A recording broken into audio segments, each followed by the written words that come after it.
ஈமான் உறுதியாக வேண்டும் என்ற வகையில் நம்முடைய வெளியிறங்கமான செயற்பாடுகள் எல்லாம் மாறுவது கடமையாக இருக்கின்றது.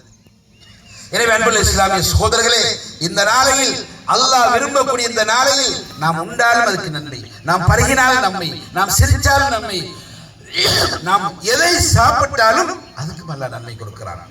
அல்லாஹ் விரும்புகின்ற இந்த நாளையில் அல்லாஹ்வுக்கு நாங்கள் மாறு செய்யக்கூடாது. பிற மத கலாச்சாரங்களை போன்று என்னுடைய பெருநாளை நாங்கள் கொண்டாடக்கூடாது. இந்த நாளையில் எவ்வாறு நம்ம சில சகோதரர்கள் எப்படி என்றால், இந்த ரமதானை சம்பாதித்த அனைத்து நன்மைகளையும் இந்த பெருநாளிலே அடித்து விடுவார்கள். இன்றைக்கு சிலர் சூதாடுவார்கள், மது அருந்துவார்கள், சாராயம் குடிப்பார்கள், சண்டையிடுவார்கள், சச்சரவை செய்வார்கள், குழப்பம் பண்ணுவார்கள். இதுதான் பெருநாள் என நினைக்கக்கூடிய சமூகம் நம்மிலே இருக்கின்றது.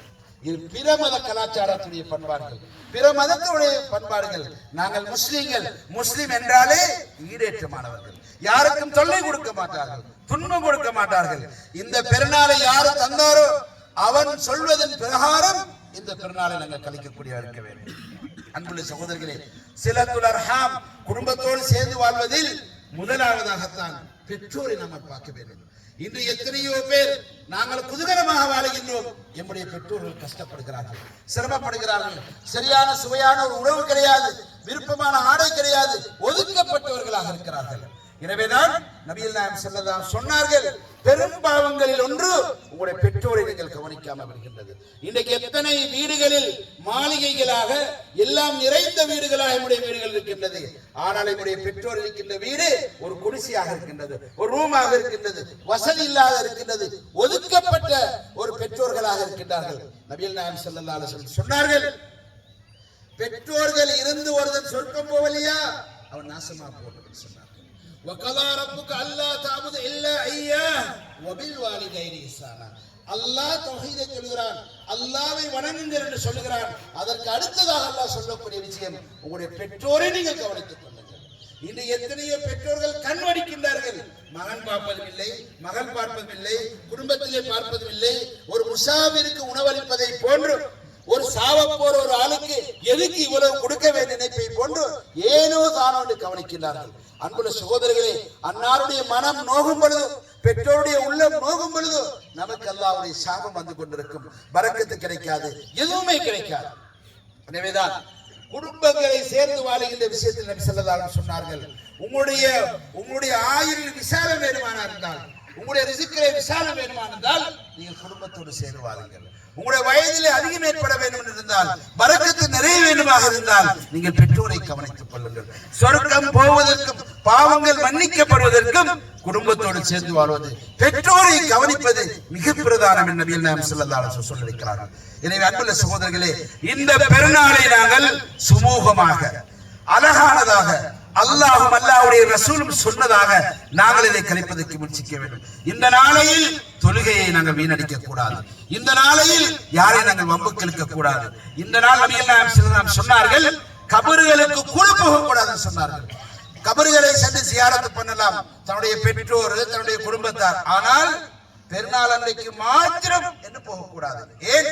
சந்தோஷமாக இருங்கள், கவலைகளை நீங்களாக எடுத்துக்கொள்ளாதீர்கள், கவலைகளை நீங்களாக தேடாதீர்கள். இந்த நாள் உங்களுக்கு சந்தோஷமான நாள். இந்த நாளிலே சந்தோஷமாக இருங்கள். ஒரு மனைவி கணவனிடத்திலே மன்னிப்பு கேளுங்கள், ஒரு கணவன் மனைவியிடத்திலே மன்னிப்பு கேளுங்கள், ஒரு பரஸ்பரம் அன்பை ஏற்படுத்திக் கொள்ளுங்கள். நம்முடைய சமூகத்திலே ஒரு மனைவி கணவனுக்கு சலாம் சொல்வது கிடையாது, ஒரு கணவன் மனைவிக்கு சலாம் சொல்வது கிடையாது. எல்லா செயல்களும், திட்டங்களும், அமல்களும் வெளியே செய்கின்றோம். ஆனால் குடும்பத்திலே நாங்கள் ஒரு வித்தியாசமான முறையிலே வாழுகின்றோம். நபிகள் நாயகம் ஸல்லல்லாஹு அலைஹி வஸல்லம் அவர்கள் ஒரு மனைவியோடு எவ்வாறு வாழ்ந்தார்கள்? நபிகளார் மரணிக்கும் போது அவர்கள் தொழுகையில் இருக்கவில்லை, உம்ரா செய்து கொண்டிருக்கவில்லை, ஹஜ் செய்து கொண்டிருக்கவில்லை. அவர்கள் மரணிக்கும் பொழுது மனைவியின் மடியிலே மரணிக்கிறார்கள். இந்த உலகத்துக்கு எடுத்து காட்டினார்கள் மனைவியோடு எவ்வாறு நடந்து கொள்ள வேண்டும், மிருதுவாக நடந்து கொள்ள வேண்டும். நபிகள் நாயகம் ஸல்லல்லாஹு அலைஹி வஸல்லம் சொன்னார்கள். இந்த விஷயத்தை, ரெண்டு விஷயத்தை அதிகமாக உபதேசம் செய்தார்கள். அதிலே ஒன்று தொழுகை, அஸ்ஸலா அஸ்ஸலா அஸ்ஸலா என்று சொன்னார்கள். ஹஜ்ஜத்துல் விதாவும் சொன்னார்கள், உயிர் போகின்ற நேரத்திலும் சொன்னார்கள். அதே விஷயத்தை தான் ஹஜ்ஜத்துல் விதாவில் சொன்னார்கள், உயிர் போகின்ற நேரத்திலும் உங்களுடைய பெண்கள் உங்களுடைய அமானிதம் அமானிதம் அமானிதம் என்று அடித்து ஆழமாக சொன்னார்கள். எனவே அன்புள்ள சகோதரர்களே, நாங்கள் மார்க்கத்தை படிக்க வேண்டும், ஈமானை படிக்க வேண்டும், இஸ்லாத்தை படிக்க வேண்டும். நம்மிடத்தில் இருக்கிற விதாத்தான குராஃபத்தான மார்க்கத்தில் சொல்லப்படாத விஷயங்களை அள்ளி எறிந்து அல்லாஹ்வும் அல்லாஹ்வுடைய ரசூலும் காட்டிய முறையில் நம்முடைய தொழுகை, நோன்பு, ஜக்காத்து, இதர வணக்கங்கள், குடும்பம், கொடுக்கல் வாங்கல் இவைகளை நாங்கள் மேம்படுத்திக் கொள்ள வேண்டும், புதுப்பித்துக் கொள்ள வேண்டும். எல்லாம் அல்லாஹ் சுப்ஹானஹு வ தஆலா நம் அனைவருக்கும் அருள் புரிவானாக. யா அல்லாஹ், இந்த ஈதை புரிந்து கொள்வாயாக, இந்த நாளில் எங்களுக்கு மன்னிப்பு வழங்குவாயாக, இந்த நாளில் எங்களுக்கு ரஹ்மத்து செய்வாயாக, நீ பொருந்துகின்ற வகையில் இந்த ஈதை கழிப்பதற்கு எங்களுக்கு அருள் செய்வாயாக.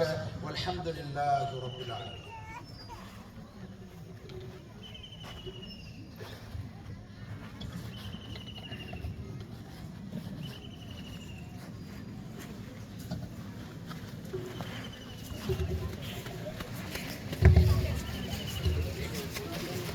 அல்ஹம்துலில்லாஹ்.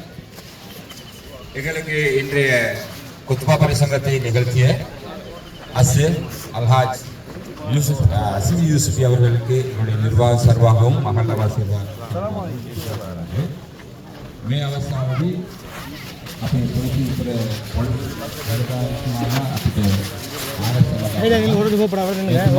अभी அவங்க ஸ்டூடியோ எடுத்துக்கறனவா அதோடு அன்புள்ள